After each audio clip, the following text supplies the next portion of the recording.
ဘိုက်အောင်နိုင်အစာရင်ဆေးတွေပဲရှောက်တော့ပြီးတော့ကုနေတော့လားတခါတလေမှာဘိုက်အောင်နေဆိုတာကအစာရင်ကြောင့်မဟုတ်ပဲနဲ့ဘိုက်ထဲမှာရှိတဲ့တန်ကောင်တွေကြောင့်ဘိုက်အောင်နေနိုင်တယ်ဆိုတာမျိုးကိုလည်းတတိချက်စီခြင်းပါတယ်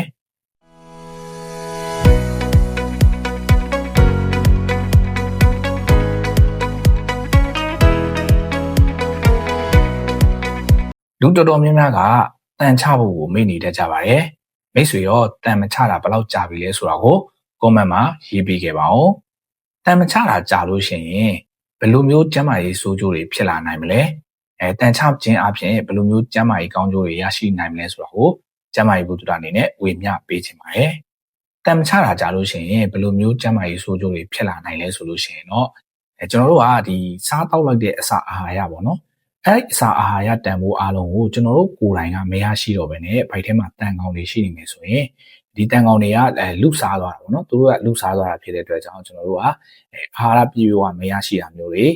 သွေးအားနည်းတာမျိုးတွေပြီးတော့ပိန်လီလာတာမျိုးတွေစသဖြင့်ပေါ့နော်ကိုယ်ခံအားကျတာတွေစသဖြင့်ဒီလိုမျိုးခံစားရတတ်ပါတယ်နောက်တစ်ချက်ကတော့ဒီဗိုက်ထဲမှာတန်ကောင်တွေရှိနေမယ်ဆိုလို့ရှိရင်နာတာရှည်ဗိုက်အောင်တာမျိုးတွေဗိုက်နာတာမျိုးတွေလေးပွားတာမျိုးတွေစသဖြင့်ဒီလိုမျိုးပြဿနာတွေလည်းခံစားရနိုင်ပါတယ်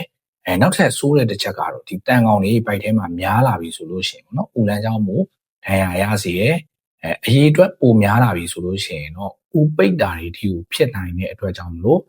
လုံးဝကိုမပေါ်စားတင်ပါဘူးတတိချက်စေခြင်းပါတယ်နောက်တစ်ချက်ကတော့ကလေးငယ်တွေမှာဆိုလို့ရှိရင်လည်းဒီဖွံ့ဖြိုးမှုအားနည်းတာမျိုးတွေဉာဏ်ရည်ဖွံ့ဖြိုးမှုအားနည်းတာမျိုးတွေခန္ဓာကိုယ်ဖွံ့ဖြိုးမှုနှေးကွေးတာမျိုးတွေစသဖြင့်ဒီလိုမျိုးတွေလည်းကြုံရနိုင်ပါတယ်ဒါကြောင့်မလို့လုံးဝမပေါ်စားတင်ပါဘူးအဲ့တော့တန်ချမယ်ဆိုလို့ရှိရင်တန်ချခြင်းအဖြစ်ဘယ်လိုမျိုးကျန်းမာရေးကောင်းကျိုးတွေရရှိနိုင်မလဲဆိုလို့ရှိရင်ပထမဆုံးအချက်အနေနဲ့ကတော့ဒီအကြောင်းပြချက်မရှိပဲနော်ဘိုက်ခဏခဏအောင်တာမျိုးတွေဘိုက်နာတာတွေကတိတိတတ်တာကိုပျောက်ကွယ်သွားနိုင်ပါတယ်နံပါတ်2ချက်အနေနဲ့ကတော့ကျွန်တော်တို့စားသုံးလိုက်တဲ့အာဟာရတွေကိုခန္ဓာကိုယ်ကပြေဝရရှိပြီးတော့ကိုယ်ခံအားကောင်းလာတာမျိုးတွေလန်းဆန်းတက်ကြွလာတာမျိုးတွေစသဖြင့်ဒီလိုမျိုးခံစားရမှာဖြစ်ပါတယ်နံပါတ်3ချက်အနေနဲ့ကတော့ဒီအစားအသောက်တွေကလေးငယ်တွေမှာဆိုလို့ရှိရင်ပေါ့နော်အစားအသောက်တွေပြန်မှန်လာတာမျိုးတွေဖွံ့ဖြိုးမှုတိုးတက်လာတာမျိုးတွေထွားထွားကြွန့်ကြွန့်ဖြစ်လာတာမျိုးတွေစသဖြင့်ပေါ့နော်ဒီလိုမျိုးတွေတိတိတတ်တာဖြစ်လာနိုင်ပါတယ်ဒါကြောင့်မလို့တန်ချဖို့ကိုလုံးဝမမေ့သင့်ပါဘူးအဆင်ပြေမဲ့တတ်နိုင်မယ်ဆိုလို့ရှိရင်တော့အနည်းဆုံး6လကိုတစ်ကြိမ်လောက်ပေါ့နော်မိသားစုလိုက်ကိုတန်ချစေမှန်မှန်တောက်စေခြင်းပါတယ်ဒီနေ့ခေတ်မှာတန်ချစေတောက်တယ်ဆိုတာအရင်ခေတ်ကလိုမျိုးဒီရင်ဘတ်တွေမှာ